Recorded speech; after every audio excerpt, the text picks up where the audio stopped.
I'm super pumped. Today, we're gonna be setting up our second Chinese diesel heater we got from ZHIBANG, along with our special stand from Winds Tools. You guys gotta check this out. It's one of the coolest stands I've seen. It's probably one of the better ways to set it up. But to start off, we're gonna set up. Right now, we're gonna drill 2 holes, set some rods, get them a little wet, and hopefully we catch something in the meantime.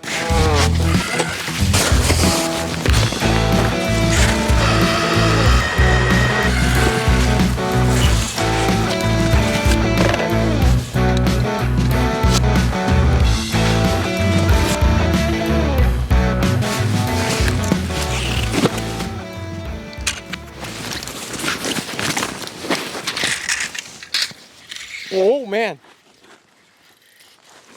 just when we were setting up. Oh, a gold light, look out, Jess. Oh man, what a little treat today. Holy baby. Right on the big old 8 pink tungsten. What a pretty fish, man. What a gorgeous gold eye.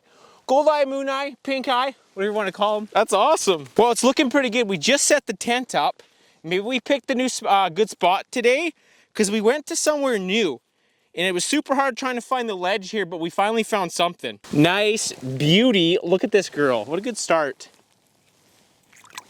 Oh, I'm pumped. Let's freaking go. All right, we are cocked and we are locked again. We're gonna set the tent up and get this show on the road.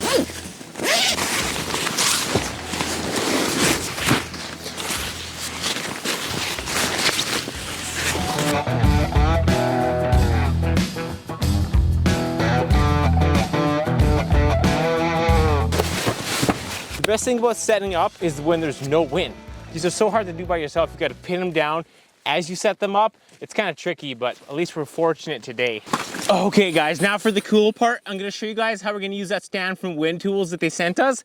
I think it's a game changer. I think it's the best way to set up your heater, because some people run them in the tent and I don't really like that. This way it's safer and, well, let's just check it out, you'll see, but we gotta move the truck first. Oh, and also, there's some other things we got too. So there's a few different things we kind of went with here. Hang on. We went and got, I'll leave all the links for all this below to you guys. This is an insulated 16-foot stretchable ductwork. So it's gonna keep the heat in, see? Insulated, the better off obviously get insulated, especially when it's cold. You spend a little bit more, but it's gonna hold the heat opposed to like the length of the distance you're gonna be running this. So we're gonna use this guy and we're gonna clamp it on with the clamp that comes with the heater and screwdriver. So hang on, this is the Wind Tools step. And you can use this also, this is why we got it, so when you get your rooftop tent set up too, you can set it right on your tire and run it right up there too. So this is it, it comes just like this, easily storable. You can get the measurements, it pulls out just like that, goes on your tire. Fully adjustable. I got 36 by 12.5 tires. They fit on here, they'll fit on super small. It's pretty much adjustable to any size tire. And it's so compact. And there's just brackets on the side. You pull out, extend it. And the thing you gotta mod, this is what we did. We put the hole right in the center. That's where the exhaust is gonna come out. So it's gonna sit right on this. It's gonna keep it off the ground. I've seen some guys are running their diesel heaters inside the tent. I don't think it's a good idea because they're running the exhaust out too. And it gets super freaking hot. This way, all the fumes, everything is 100% gonna stay outside the tent, and it's the safest bet, and it keeps your heater off the freaking ice or whatever you're doing with it. Don't forget, this is on your vehicle when you drive away. You will get in a big wreck. So it goes around the back, just like that. And we take this, dab your exhaust through, set it down, and you're laughing. You know what? I'm gonna change it the other way, because my OCD doesn't like that for some reason. We're gonna go this way. Oh my God, we're wrapped up. How did this happen? Definitely redirect your exhaust accordingly, so it does not burn, touch, or hurt anything. Yeah, so you can put it that way, it should be good. And one thing we did too, I'll bring you a little closer now, you guys can check it out. Another quick little thing you probably wanna do, definitely pre-drill this. The holes come in the legs, but you just from the vibration and being outside, you definitely wanna screw some holes to put these through, because you don't want this falling off. I did 4, but it's unnecessary. Like, it just has to keep it snug. That's it, it's not gonna fall off. You can just kitty corner the bolts, but I'm just gonna put 2. It's not gonna go anywhere, because you don't want it sliding off.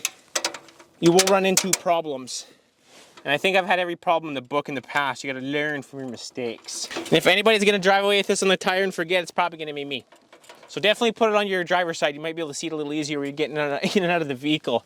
We will obviously put the battery directed away from the exhaust. And this battery, we got it on Amazon. It's an 80 amp hour. It's a cheaper Chinese one. It was only like 350 bucks, but we've been using it all last year for our Pelican Bass Raider, and it's been a really good battery so far. So far it's good. We'll see if it lasts another season. But if you pay for like the main name brands for a battery that size, they're gonna be twice as much. So I just gambled and decided to try. Leave it on the rag. This is the intake. That won't hurt anything. Exhaust pointed this way. And I actually changed this too. They come with stupid clips like that the unit comes with. So what we did was we went and got some roach clips, and it's easier to attach to your battery on and off way quicker. But we'll do that last. And these heaters are so freaking popular because they're cheap and they work pretty good. All it is just the same one semi-drivers use for their bunks to keep them warm. It's just an all-in-one with the fuel tank below it and the heater. If you guys want to, I made a video too for full specs. If you guys are curious how many liters these use per hour, it's virtually nothing. I'll leave a link to that video I can't speak today. I'll leave a link to the video at the end. That was more painful than I expected. Kind of annoyed me. So now we're gonna hook up the battery, get it going, and we're gonna stuff this in the tent and get it warm. Now they have a warm up mode in this too. It takes a second to get them going to do their thing, and they will start. And also when you guys want to turn them off, just let them do their burn cycle and clean out. You never want to just pull the wires off. Let them do their cycle, because if you do that, you keep on taking them off before it finishes its full cycle, you're gonna have problems later. It's gonna have buildup of soot and everything. So let them do their thing entirely. Let's go. And you're gonna hear the pump start ticking and everything. I go over all this in the other previous video though. We're not gonna get too detailed about how it works in this one. Now you can hear the fuel pump going. She's firing, baby. Let's go. This is so sick. And we've had no problems with the two ones we've got, starting, stopping. So yeah, huge shout out again to ZHIBANG for the two heaters and wind tools for the stand, because I think this is absolutely sick. And if you got your rooftop tent, you just string it right up to the top inside the door or wherever you want to go. Or you park beside the tent and you put her in. And it's off the ground, it's gonna last longer. And they also come with a remote here too. The fuel consumption is so sick. You guys, if you do like these heaters, definitely check that video out. They're definitely cheaper to run than lots of those propane heaters. And plus this is a dry heat for your garage. Not so much moisture if you're running propane. There she goes. Getting into ludicrous speed here. And a big thing that some people don't know, have a full battery. If you have a half battery, it's not gonna perform nearly as efficient. Keep that battery right charged before you go out. So as soon as this thing gets warm too, the temperature will be up on here too, from the hottest to coldest. It's easier to stretch this thing out and move it, so then you can put it inside the tent. So now we're gonna take this and stuff her in. So now we're virtually styling. And this thing gets hot as heck too, so you definitely want an insulated one. I don't know if you got a cheaper one, it may melt, I have no idea. Exhaust is going, she is cooking. Now you put it through the Velcro window, and now we're just gonna tighten it up on the inside. Okay, we're gonna finish setting up the inside of the tent. Drill a couple more holes.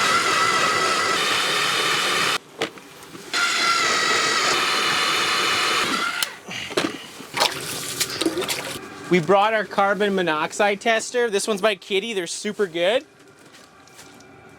So we're gonna be monitoring this throughout the day, and currently it's at 0, and it should be, since all the exhaust and everything are outside, but this will just put everybody at ease too. So we are situated now. What we're gonna do is we're gonna put this tantrum down, this frosty clown, make some noise. We're gonna call them in.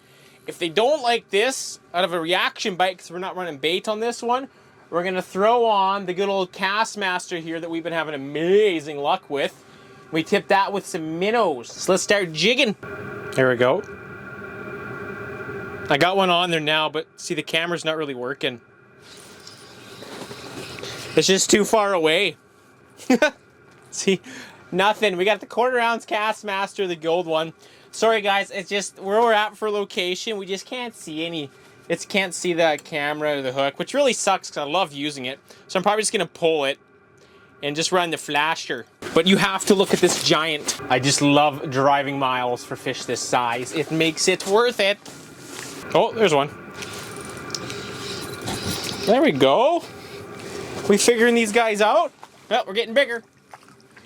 We're getting bigger. If you guys have watched a couple of my previous videos, this Gold Castmaster, I started using it because Clayton Schick started using it. This isn't the hammered one. You can get it at Canadian Tire in a set of 3. It's just a killer hook. We've had such good luck. We've caught so many nice walleyes on it. And it is getting end of February, March. So it's like mayhem. And we're looking for a big old pike today too. We got a fish down there. As soon as we get distracted, it's a pretty big mark too. If I was more prepared, I would have had a GoPro on the flasher for you guys today. But we kind of banked on the, he's gone. Kind of banked on the camera more than anything because it's been doing well at Diefenbaker here. I can't get them off the bottom today, so I don't know how aggressive they are. But it's nice to jig down. When you get to a new location too, what I like to do is jig all the way down very slowly, and then you can jig all the way up slowly too. Then you can see if they're going to take off the bottom and how aggressive they're going to be. Then you can run bigger baits. Why can't I speak today? And then it's funner too, other than kind of finessing here. But they're taking all the ones so far with the minnow heads on it. We're just using the Castmaster. The door is open. The dog's in and out constantly. I'm hot. It still says 0. I'll show you guys real quick, and then we're going to set up this other. And this thing was like 70 bucks, this alarm, which is nice to have because I'd like to do some camping here pretty soon too. I don't know if you can see it on the angle, but it's still at 0. Life's good.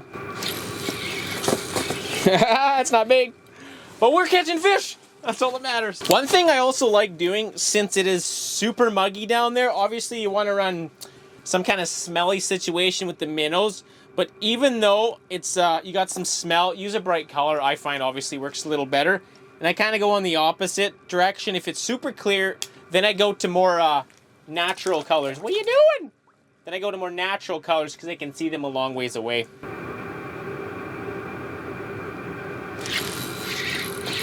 It's a little better. Oh no, it's around the transducer, I think. Oh, it's a goldeye. Oh, it's around the transducer. Oh my God. How do I get them out? Man, I have a separate hole for a reason. You know what, we're gonna give this slack and hopefully this works. Oh, yeah. Nice goldeye. Oh no, it's out. Oh yes, lost him and then got him. Oh my God, that's so sick, man. I love goldeye. I know everybody says smoke them.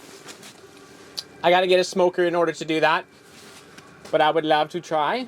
How many of you guys have smoked these guys and eaten them? They're so pretty, man. They're so shiny, man. I just love these fish. I don't know what it is.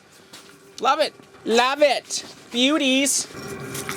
I'm so bad at what I do sometimes. I'm so bad and I wrecked that shot. There's another one. It's like 4 feet off the ground. Unless they're just starting to get into a little bite window here. Like the one we just caught, that goldeye, it was 3-4 feet off the bottom. So maybe they're hunting a little aggressively now. And sometimes there's no set time or date or anything. I mean, you can always count on the morning, evening bite, but sometimes throughout the day, you'll get a lot of 30-minute intervals, like 45 minutes, hours here and there. If you can time that, it's beautiful. And people say it's a lot harder to catch goldeyes during the winter hours. I don't know. There we go. What about another goldeye? What's up? Oh my gosh.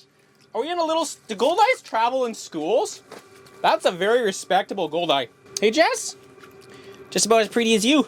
Now, one thing I want to mention that I've noticed in the past, like we were saying earlier, like the main reason, obviously, I like it outside. Lots of guys, when they have them inside the tent here, they have like, well, clearly it's going to be way, way louder. And you can hear it already from here with my mic. Like, it's not terribly loud. I don't mind it. But it's going to be twice as loud if it's inside the tent. And another thing, too, like, what people do is they run their exhaust out through the tent. Either they cut a hole, lift it up on, like, blocks, and they put the exhaust out the window. Or there's those propane holes here, too. Then you gotta realize you gotta wrap your exhaust with that exhaust wrap because it's so freaking hot. That exhaust is so hot, you do not want to get it near anything. So that way, I mean, it potentially might burn something. And another reason, it potentially might have a gas leak inside your tent. So I think it's just a bad idea to have it inside the tent. And they do run when it's fairly cold. I like to do more testing with it. We can run it when it's minus 20 or 30. Because today it's about minus 10 with the wind at minus 15. So it's not too terribly cold. But it's a main reason I like to think that it's better outside. And plus it's on the rack. It's off the ground. And it's just, it feels good. And I like it. And it doesn't clutter up your space in here too. So guys, let's take a 2-minute break. Let's go check out the heater and see how it's doing. Other than blowing freaking hot. So she's giving her still, like, you can't see the LED in the screen. It's really too bad. But if you look very slightly, it shows the motor and how hot it's running, which it's on the max setting. So she has installed it all. Ripping her in the tent. Exhaust is still pointing down away from everything. Here's a little closer look of the rack we have by Wind Tools. So it wraps around the back. And then we got underneath the hole we made. There's the holes, so I only put one on each side for the bolts. And that's the suction. We're gonna continue this little adventure today and keep trying to catch some more fish and see how the heater holds out. It's a little better.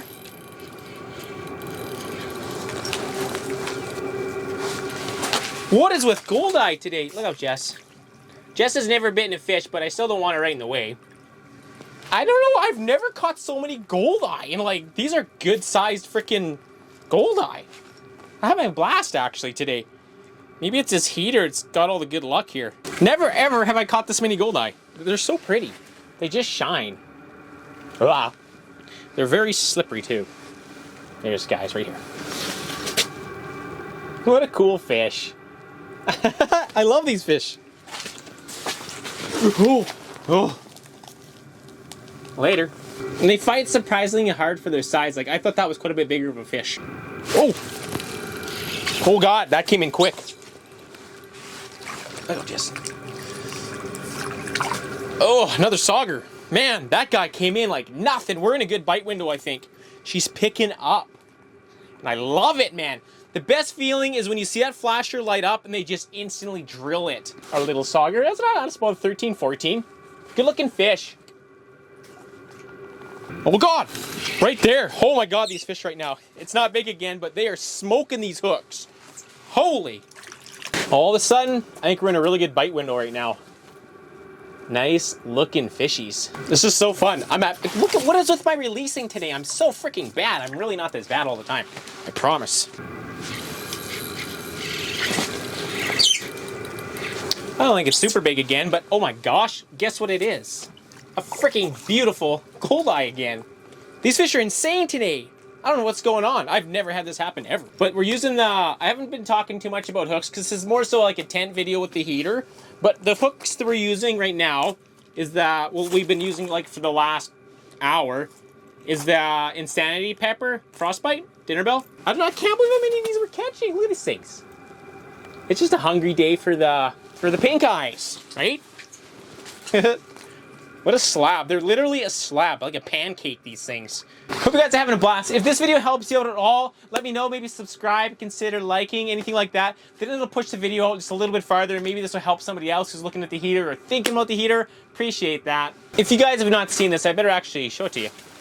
This is the Insanity. I think it's Insanity Pepper. I forget what all these ones are called. I should probably know, but I usually don't keep track of names that well. Okay, there we go. So we're still gonna tip this baby with the minnow head on the bottom treble. I've had better luck tipping them on the bottom trebles. Lots of guys do it on the outside ones too, or all three, it doesn't matter. But these are one of the new ones we got into the shop. We got a whole bunch of colors, and this year, ouch, they've been doing pretty darn good, so I'm really impressed with these. Ow.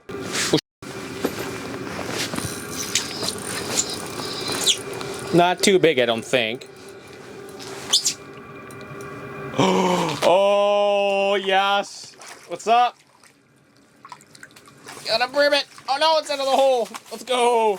I can't get over how cool these fish are. As soon as we mess around with hooks again, of course we get a little bite here. But burbits, man, the bird bite is really gonna start picking up.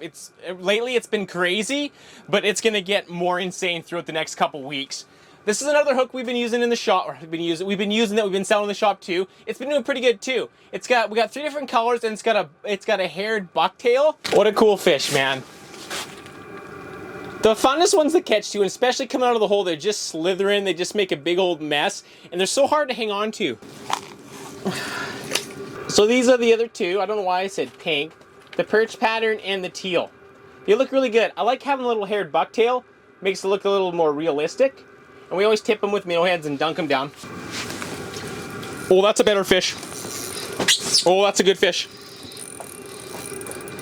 Look out, Jess. It's a better fish. Oh, it's a burb. That's why she's fighting hard. Come here. Oh, another burbot on the frickin' bucktails, baby. Sick. So one thing about burbot, they are so hard on hooks. They will crush them and break trebles off everything. And one thing about holding the burbs, if you can get them still, hold them under the belly, makes a big difference. That's sick. So 2 on the bucktail so far. It's so fun. So if you guys want to watch the technical video about all the specs of that unit, I highly recommend, click here. If you want to see more videos on Diefenbaker, click here. Or it'll be opposite. I don't know. Thanks for watching.